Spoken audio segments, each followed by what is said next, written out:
Hello, EntrePods, and welcome to Season 3. This season, we are interviewing and talking about ethical entrepreneurs who are making money and changing our world.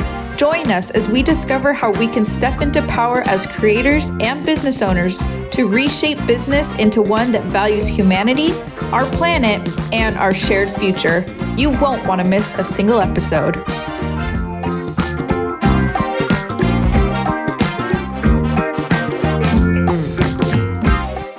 It's a shift, and I guess it was a limiting belief. It'll be crass or crude if we talk about money. The only people who do that are those digital marketers that are all in trouble now with the government. So we don't want to say anything like that.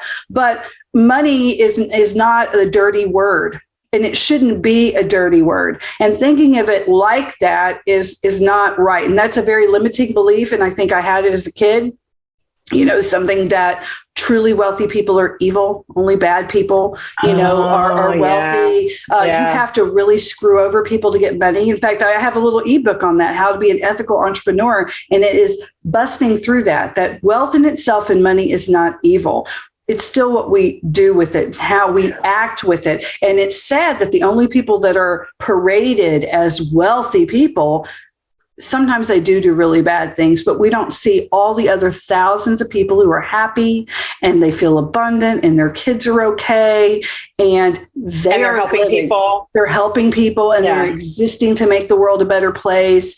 And they don't have that same mindset. That's the mindset of health and prosperity that we need to be in. But basically what it's turned into is all of these ones and zeros, and that's it. And one of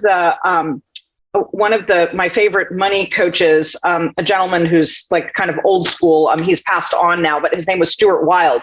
He said, there's about $1 billion a day flying through the air in the stock exchange all the time in the form of data, just ones and zeros. So why doesn't some of that belong to you? Because you don't believe that it does. And that was like a big light bulb for me.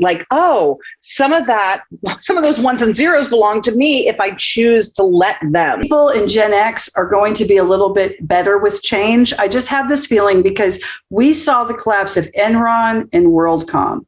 So at that time, we saw thousands of people getting laid off who had lost their entire 401k, their entire retirement. They were back to square zero like an 18-year-old out of college, and they had spent decades slaving for these companies. And I think that hit us so hard, the idea of nothing is safe. There are no more safe employers. There are no more safe banks. So if you're in this, but this is safe, no, it actually isn't safe, and it hasn't been safe for a very long time. Mm-hmm. So there's already this risk. You just have chosen to live in denial, and I get it. Be the queen of denial. That's fun. But that's not reality. Reality is it's coming. And so just be aware of that. And if you can open yourself up to it, the more people who do it, the more that we can force, again, ethical entrepreneurship, because the more people can get in, then the more people can direct how this is going to go. Well, the last thing we want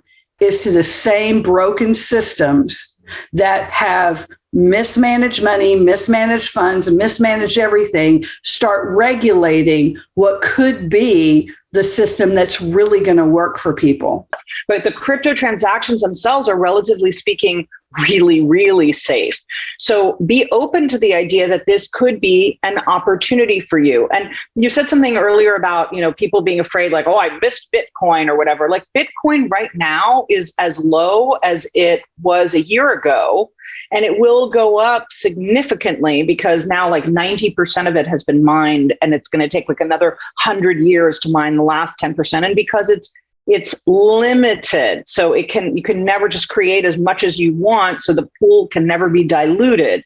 By the way, if that doesn't sound like the dollar, it's because the dollar is not limited, and they've printed over 30% of all the money in circulation in the last 2 years. So that ought to tell you, we're not hearing the right stories or the real truth about inflation, because they've artificially put other things in place to try to quell what would otherwise be 30% inflation because we diluted the pool by that much.